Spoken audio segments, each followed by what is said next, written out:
আওয়ামী লীগ সরকার একের পর এক বিদ্যুৎ কেন্দ্র নির্মাণ করলেও সেগুলো চালানোর জন্য পর্যাপ্ত জ্বালানি সরবরাহ নিশ্চিত করেনি।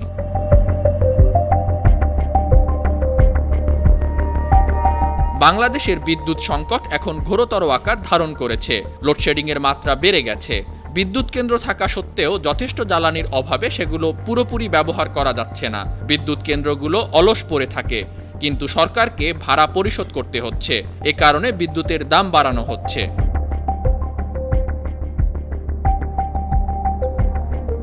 বিদ্যুৎ উন্নয়ন বোর্ড পিডিবি সূত্রে জানা গেছে, বর্তমানে দেশের বিদ্যুৎ উৎপাদন ক্ষমতা প্রায় ২৭,৭৯১ মেগাওয়াট, অথচ দৈনন্দিন বিদ্যুতের চাহিদা ১৬,০০০ মেগাওয়াটেরও কম। তবু দেশে গড়ে দিনে ২,০০০ মেগাওয়াটের বেশি লোডশেডিং হচ্ছে।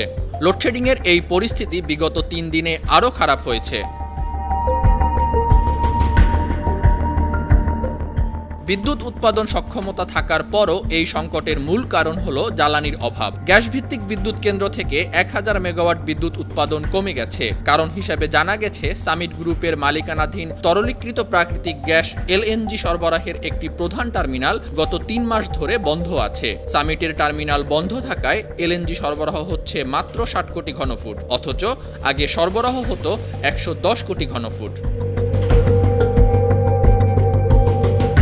অন্যদিকে ভারতের ঝাড়খণ্ডে অবস্থিত আদানি পাওয়ার প্ল্যান্ট থেকেও বাংলাদেশে বিদ্যুৎ সরবরাহ কমে গেছে।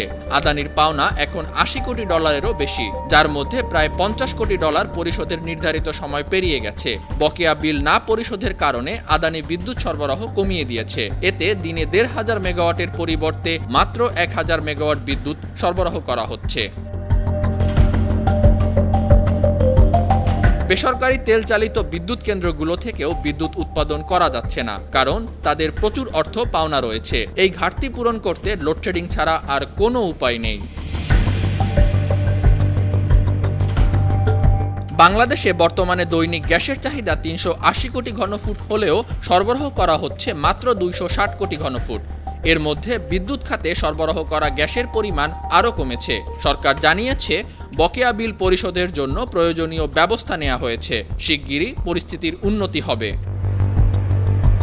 News desk, ৫২ TV.